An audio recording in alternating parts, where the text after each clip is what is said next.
permisi Bu. Waalaikumsalam, silakan masuk Mbak, silakan duduk. Terima kasih. Dengan Mbak siapa ya ini? Saya dengan Farah Bu, yang tadi malam janjian itu mau ketemu Ibu. Oh iya, Mbak Iya. Farah yang semalam menghubungi Ibu katanya Iya, pengen betul. konseling hari ini ya? Iya betul. Oke, baik Mbak Farah. Ngomong-ngomong gimana nih kabarnya? Alhamdulillah saya sehat-sehat Bu. Kalau Ibu sendiri gimana kabarnya? Alhamdulillah Ibu juga sehat. Alhamdulillah. Gimana tadi perjalanannya ke sini? Alhamdulillah sih nggak seberapa macet, cuma ya memang kan habis hujan jadi agak gerimis gitu. Oke, baik, alhamdulillah. Tapi nggak kehujanan ya? Enggak. Cuma kerimisan. Iya. Sini juga gerimis dari tadi siang ya. Oke. Ini Mbak Farah tujuannya mengikuti bertemu dengan Ibu ini ingin mengikuti proses konseling ya. Oke. Kalau begitu sebelumnya apakah Mbak Farah sudah pernah melakukan proses konseling? Sudah sih, tapi udah agak lama sih Bu. Kalau nggak salah waktu SMK kalau nggak salah. Atau SMK? Kalau sekarang ini Mbak Farah kegiatannya apa? Kerja, kuliah? Lagi kuliah sekarang. Oh, kuliah semester berapa Mbak? Semester 5 Bu. Oh ya berarti udah lama banget ya nggak pernah konseling. Oke, kalau begitu mungkin Ibu akan jelaskan sedikit tentang apa itu konseling. Jadi konseling itu adalah proses pemberian bantuan dari konselor kepada konseli untuk membantu menyelesaikan permasalahan konseli serta memandirikan konseli agar konseli ini tetap bisa menyelesaikan masalahnya sendiri agar tidak bergantung pada Ibu sebagai konselor atau kepada orang lain gitu ya Mbak Farah. Iya. Apakah ada yang ditanyakan? Sudah cukup jelas. Oke, lalu selanjutnya di dalam konseling ini juga ada asas-asasnya. Yang pertama itu yang paling penting asas kerahasiaan. Nah, di mana di sini Ibu akan menjaga sekali kerahasiaannya Mbak Farah. Permasalahan yang Mbak Farah ceritakan, apapun yang Mbak Farah ceritakan, akan Ibu simpan dengan rapat dan tidak akan diketahui oleh orang lain selain kita berdua. Gitu.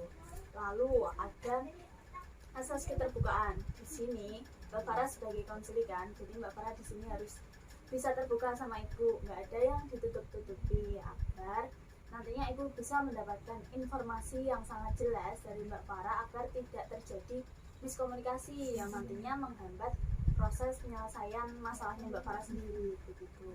Lalu ada juga asas kesukarelaan, di mana di sini Mbak Farah mengikuti proses konseling atas dasar keinginan Mbak Farah sendiri, tidak ada yang memaksa Mbak Farah atau menyuruh Mbak Farah untuk mengikuti proses konseling. Jadi sebelumnya nih, apakah Mbak Farah mengikuti proses konseling ini atas keinginan Mbak Farah sendiri atau ada yang meminta Mbak Farah? Karena apa namanya? Awalnya sih saya tanya-tanya ke teman saya, gimana sih konseling itu ngapain kayak gitu kan. Terus kebetulan saya juga lagi ada masalah yang harus segera saya selesaikan, jadi ya udah saya bersedia ikut konseling ya karena kemauan saya sendiri.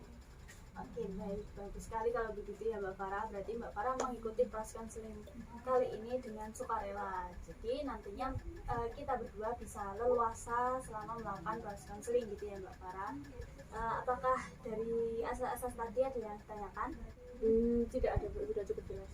Sudah cukup. Oke, kalau begitu selanjutnya sebelum kita mulai, kita akan menentukan kontrak waktu dulu selama proses konseling ini berlangsung. Nah, tentunya kan proses konseling itu tidak bisa diselesaikan dalam satu pertemuan saja, bisa 2 kali, 3 kali atau bahkan lebih tergantung tingkat permasalahannya si konseling ini. Kalau sulit biasanya itu bisa sampai 3 kali, 4 kali, bahkan bisa sampai 7 kali sampai benar-benar permasalahannya konseling ini selesai dengan tuntas gitu ya Mbak Farah. Oke, lalu yang pertama ini kita akan membuat kontrak waktu pertemuan. Kira-kira ini Mbak Farah Ibu beri tawaran dari 30 menit sampai 45 menit. Ini Mbak Farah pilih berapa menit setiap pertemuannya? Kalau misal 30 menit aja gimana Bu? 30 menit? Iya. Selesai. Lalu selanjutnya untuk pertemuannya ini kita laksanakan seminggu 1 kali, 2 minggu 1 kali, atau bagaimana nih Mbak Farah? Kalau misalnya 1 minggu 1 kali aja gimana Bu? Boleh, 1 minggu 1 kali ya. Iya. Lalu untuk harinya nih, apakah kita buat sama seperti hari ini? Hari ini hari Selasa ya. Iya. apakah nanti kita buat minggu depan hari Selasa atau ganti hari atau bisa menyesuaikan tergantung Mbak Farah maunya gimana. Kalau menyesuaikan aja gimana, takutnya nanti kalau direncanakan terus ada crash sama urusan yang lebih urgent gitu, jadi lebih menyesuaikan saja, janjian lagi gitu bisa. Iya bisa Mbak Farah, bisa sekali. Kalau begitu kontrak waktu kita kali ini adalah setiap pertemuannya kita laksanakan selama 30 menit dilakukan dalam satu kali satu minggu.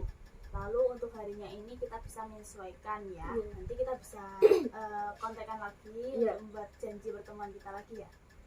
Oke baik, kalau begitu sekarang apakah Mbak Farah sudah siap untuk melanjutkan ke tahap selanjutnya? Siap, sudah. Oke, sekarang Ibu persilahkan Mbak Farah untuk menceritakan permasalahan yang mengganggu Mbak Farah saat ini. Jadi gini Bu, saya ini kan sudah semester 5, maksudnya sudah kuliah itu sudah bisa dibilang sudah dewasa lah Bu ya, sudah besar gitu kan. Terus kan jam sekarang itu kalau punya pacar itu kan kayak hal yang ya biasa aja gitu kan, sudah biasa lah ya.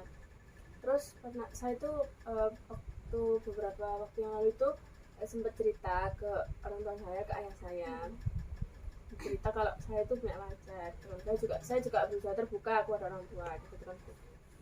Saya cerita, kemudian saya itu baru menunjukkan fotonya aja kan Bu ya, menunjukkan foto. Kemudian saya itu nggak ada respon yang apa ya, bisa dibilang respon positif juga nggak ada, respon negatif juga nggak ada, jadi kayak Flat, iya gitu terus ya. Apa namanya, kayak oh lihat sih pacarmu kayak gitu kan. Terus ya sudah saya lihat kan, oh ya wes kalau bisa nggak usah pacaran dulu, sama wajahnya itu ya datar-datar aja, nggak ngasih alasan atau apa ya nggak ngasih alasan kenapa kok bilang nggak usah pacaran dulu. Waktu saya tanya ya pokoknya nggak usah pacaran dulu kayak gitu sih. Di alasannya masih belum jelas ya. Iya betul. Lalu apakah sebelumnya Mbak Farah udah pernah mengenalkan pacar Mbak Farah yang lainnya selain yang sekarang ini? Nggak pernah sih Bu, baru. Jadi ini yang pertama ya? Iya. Dikenalin ayahnya Mbak Farah? Iya. Kalau ketemu langsung itu belum pernah ya? Belum.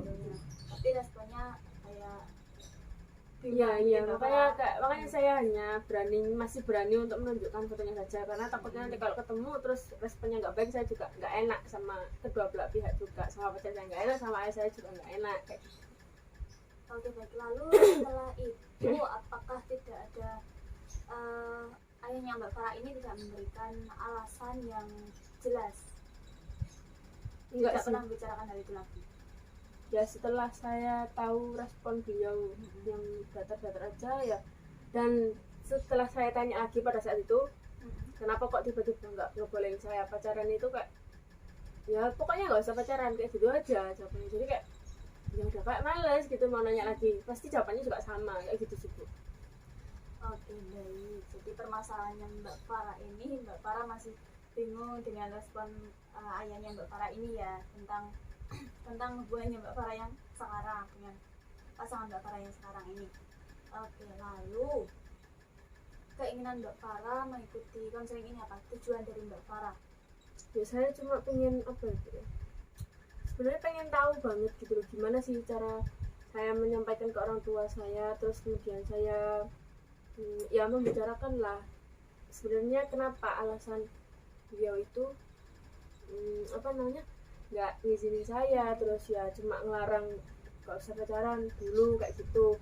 Kan saya juga butuh penjelasan kayak gitu Bu, saya butuh penjelasan, saya butuh apa ya, butuh alasan lah kenapa gitu loh. Kan pasti beliau bilang jangan itu ada alasan dibalik itu gitu loh. Dan saya ngerasa kayak kalau saya kayak gini terus juga nggak enak, nggak ada respon baik, nggak ada respon buruk. Jadi saya kayak gimana, jadi saya cuma ya pengen bisa tahu aja alasan dia seperti apa. Oke, berarti rasa keingintahuannya Mbak Farah ini tinggi sekali ya untuk mengetahui apa alasan dari ayahnya Mbak Farah tersebut. Oke, lalu di sini Ibu mempunyai salah satu teknik konseling yang mungkin cocok dengan permasalahan yang sedang Mbak Farah alami ini. Tekniknya itu adalah teknik kursi kosong atau empty chair, yaitu teknik di mana Mbak Farah ini bisa memerankan top dog dan underdog. Nah, top dog di sini adalah orang yang memiliki kekuasaan. Lalu yang underdog ini orang yang ada di bawahnya top dog, lebih cenderung menurut perintahnya si top dog. Nah, di sini top dognya ini adalah ayahnya Mbak Farah dan underdognya ini adalah Mbak Farah sendiri. Jadi nanti Mbak Farah akan memperagakan bagaimana percakapan Mbak Farah dengan ayah Mbak Farah pada saat Mbak Farah memperlihatkan foto pasangan Mbak Farah sebelumnya waktu itu ya. Oke, Mbak Farah nanti saat menjadi top dog, mungkin Mbak Farah bisa duduk di sini. Mbak Farah bisa berperan seperti ayahnya Mbak Farah, bagaimana cara beliau menyampaikan pesan atau nasihat pada Mbak Farah. Lalu Mbak Farah ketika menjadi underdog, Mbak Farah bisa duduk di sebelah sini, dimana Mbak Farah benar-benar menjadi diri Mbak Farah sendiri di saat ayahnya Mbak Farah ini berbicara dengan Mbak Farah. Begitu, bisa dipahami Mbak Farah? Iya, bisa.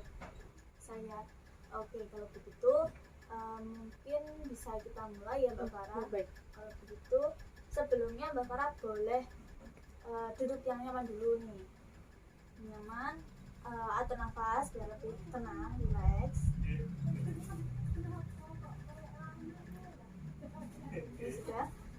Sekarang Mbak Farah Ibu minta untuk membayangkan atau mengingat kembali kejadian waktu itu saat Mbak Farah memperlihatkan foto pasangan Mbak Farah ke ayah Mbak Farah ini.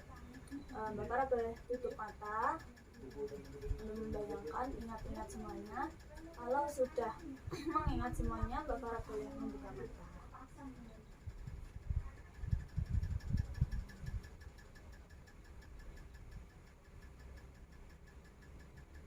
Sudah? Oke, baik. Kalau begitu bisa kita mulai ya Mbak Farah. Silakan. Sudah bisa dulu. Ya, bisa. Mau dimulai dari siapa dulu? Dari saya dulu awalnya yang mau berbicara ke ayah saya. Sini Mbak Farah mau bicaranya itu sama seperti saat Mbak Farah berbicara pada ayahnya Mbak Farah seperti di rumah gitu ya. Kalau mau pakai bahasa rumahnya Mbak Farah sendiri boleh. Bisa dimulai bisa. Aku loh punya pacar sekarang, terus kan aku udah gak lama sama dia, jadi aku pengen kenalin. Maksudnya ya cuma pengen ngeliatin aja gitu ke bapak anaknya kayak gimana gitu. Kemudian ayah saya itu gini, pacar, emangnya kamu ada yang mau? Maksudnya kayak ragu gitu lah awalnya bu. Emangnya kamu ada yang mau? Ya ada lah, masa ya gak ada yang mau kan. Terus Cara penyampaiannya juga seperti itu, maksudnya sama seperti yang Mbak Farah sampaikan saat ini. Iya, pertama kan tanya gitu kan. Dan saya kan jawab, ya pastinya ada lah, masa ya nggak ada yang mau, ya pasti ada lah apa kan saya gitu. Terus saya ya udah mana lihat coba lihat gitu kan, coba lihat dulu. Kemudian saya kasih tahu kan, ya Kak Gini anaknya sih baik, dan aku juga kenal itu udah agak lama sih, maksudnya kenal udah dari sekolah dan apa ya, dan kita juga berhubungan sudah agak lama. Kemudian kalau aku lagi butuh teman, dia juga selalu ada gitu. Kemudian oh ini anaknya, ya wes, kalau menurut papa sih nggak usah pacaran dulu lah ya, kan kamu juga masih kuliah.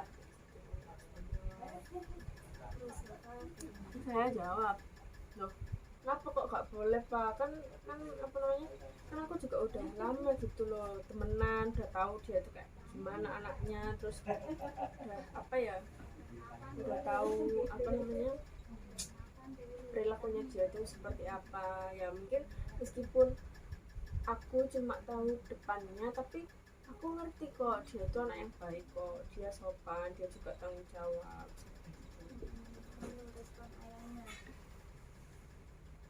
Kan itu cuma pendapatku, cuma apa, maksudnya intinya kayak kan itu cuma pendapatmu aja, nggak tahu kan kamu aslinya dia itu seperti apa, kan pasti laki-laki, papa juga laki-laki loh, laki-laki tuh kalau awalnya dia menginginkan perempuan, pasti dia bakal berusaha untuk menunjukkan semua yang baik saja. Kamu nggak tahu laki-laki itu sebenarnya gimana buruknya, gimana jeleknya. Kalau apa namanya, kalau sekarang kamu tahu baiknya aja, ya kamu harus siap nanti menerima gimana buruknya gitu kan. Terus pokoknya penentangannya ya itu iya, Mbak Farah ini. pokoknya jangan pacaran dulu, selesaikan dulu kuliahmu, sampai selesai dapat kerjaan, baru kamu boleh pacaran. Tuh, lah ya masa aku mau mutusin gitu aja, Pak? Ya kan nggak enak, maksudnya kan aku niatnya cuma mau ngenalin, tapi kenapa kok kayak gitu responnya. Terus alasan lengkapnya itu kenapa kok aku nggak boleh pacaran. Terus kan sekarang kan ya wajar kalau apa namanya anak kuliah terus punya pacar, mestinya anak udah remaja, toh ya umurku juga udah 20 tahun ke atas. Terus ya udah tau lah mana laki-laki yang baik dan mana yang buruk gitu. Ya udah pokoknya gak usah pacaran dulu. Oh, bukan apa ya, bukan yang ngelarang, tapi pokoknya intinya jangan pacaran dulu untuk saat ini lah. Intinya bapak nggak mau kamu pacaran untuk saat ini. Loh, terus ya apa loh kamu sok ya tak tinggal, kan aku juga nggak mau nyakitin, karena aku juga nggak mau disakitin. Bilang gitu, karena kan semua pasti ada apa ya, ada timbal baliknya. Kalau kamu jahat ke orang, kamu akan dijahati nanti, tapi kalau kamu terus baik, pasti kamu bakal baik. Gitu kan. Terus saya ya wes pokoknya bilang temenan aja, gak usah pacaran dulu. Intinya kamu saat ini jangan pacaran dulu, jangan terlalu dekat banget sama laki-laki. Pokoknya jangan terlalu apa ya, terlalu ramah, pokoknya jangan terlalu dekat gitu intinya. Saya bilang gitu. Ya kemudian saat itu saya juga cuma ya bisa diam aja. Terus kok gak ada alasan yang jelas sih saya gitu kan. Alasan spesifiknya seperti apa gitu nggak ada, Bu. Setelah beliau bicara seperti itu, akhirnya beliau langsung meninggalkan saya. Oke, baik. Berarti intinya ini ayahnya Mbak Farah seperti masih ada penolakan atau mungkin ragu dengan pasangannya Mbak Farah ini. Belum bisa percaya sepenuhnya kepada Mbak Farah untuk memilih laki-laki tersebut gitu ya. Oke, lalu ini Mbak Farah, berarti ini apakah Mbak Farah memiliki hal yang ingin Mbak Farah sampaikan kembali kalau mungkin ada kesempatan Mbak Farah untuk berbicara kembali kepada ayahnya Mbak Farah? Ya pasti ada sih. Dan ini kira-kira apa ini Mbak Farah? Ya saya cuma pengen tahu alasan beliau itu seperti apa, kemudian apa ya Bu ya, kan ini tuh maksudnya hal yang wajar gitu loh. Dan kalau memang beliau nggak mengizinkan, harusnya itu maksudnya ya kayak nggak mengizinkan atau nggak juga, harusnya ada alasannya spesifik, alasan yang sangat kuat yang membuat saya akhirnya tersadar, oh benar kata orang tua saya seperti ini, ternyata benar kayak gitu loh. Dan membuat saya, oh iya sih bener ya, jadi aku nggak boleh kayak gitu loh. Lah kayak ngambang gini kan saya juga bingung kayak gitu loh Bu. Oke, baik. Jadi mungkin semua orang tua sama ya, ingin yang terbaik untuk anaknya, dan mungkin ayahnya Mbak Farah seperti ini juga ada alasan yang mendasarinya. Jadi tidak sembarangan bilang tidak mengizinkan gitu ya, pasti ada sesuatu yang membuat ayahnya Mbak Farah seperti itu. Jadi mungkin nih Mbak Farah bisa mempraktekkan lagi kira-kira Mbak Farah apa yang ingin Mbak Farah sampaikan kepada ayahnya Mbak Farah, agar Mbak Farah ini bisa mengambil hatinya dan mendapatkan alasan yang jelas dari ayahnya Mbak Farah ini. Mungkin Mbak Farah bisa mulai lagi seperti tadi, jadi top dog dan underdog. Mulai dari Mbak Farah dulu. Iya.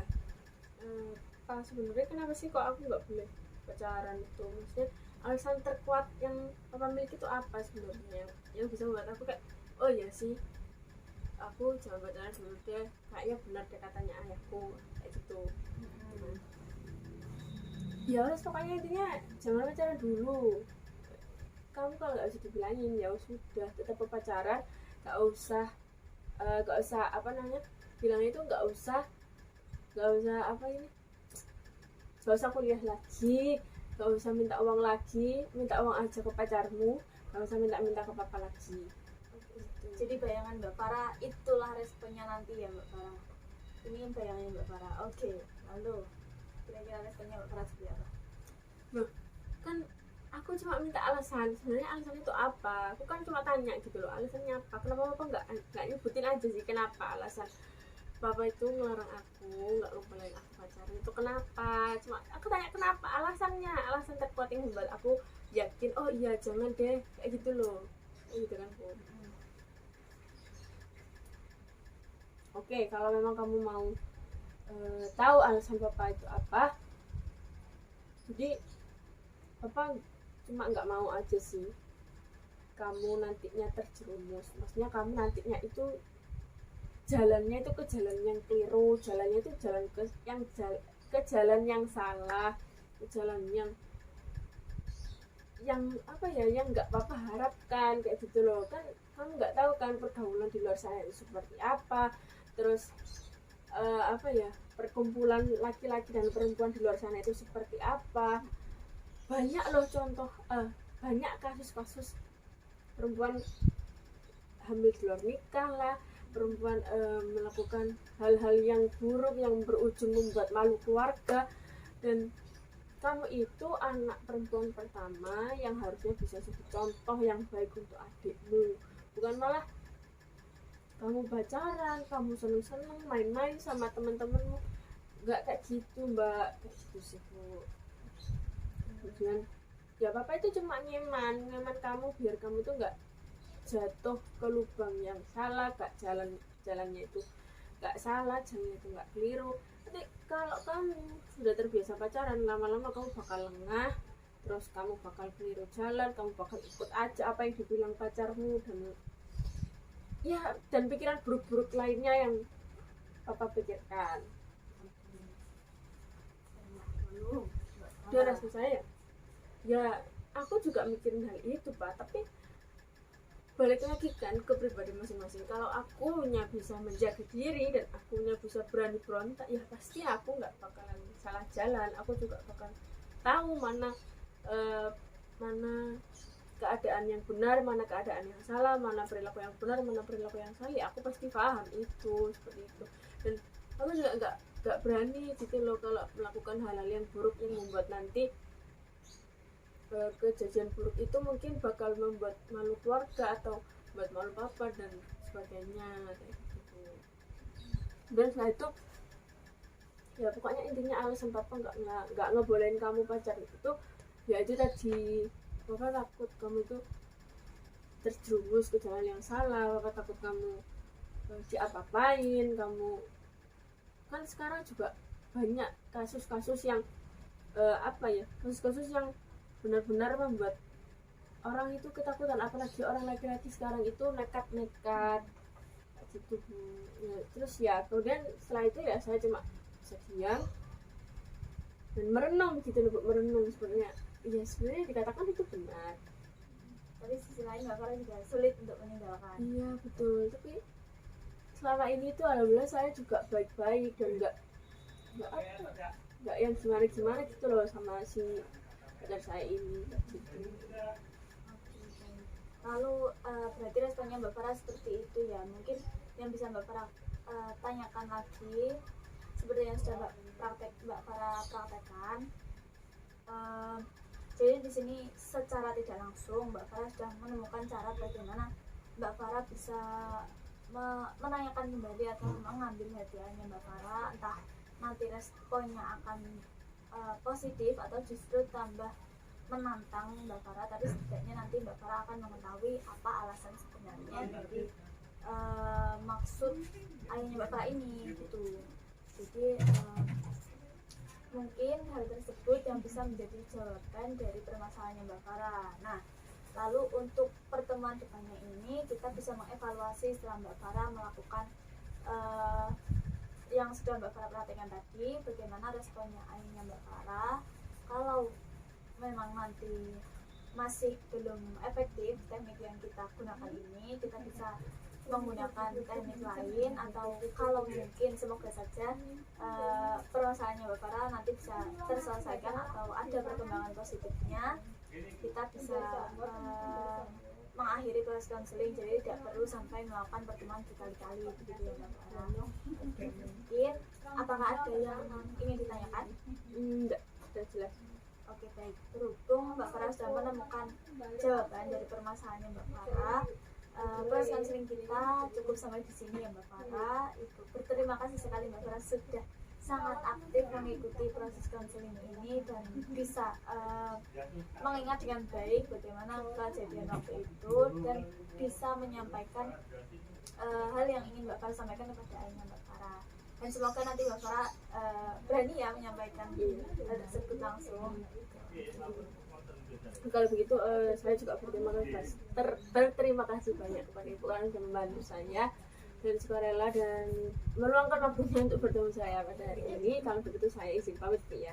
Ya Mbak Farah, terima kasih. Ya, terima kasih Bu. Assalamualaikum. Waalaikumsalam.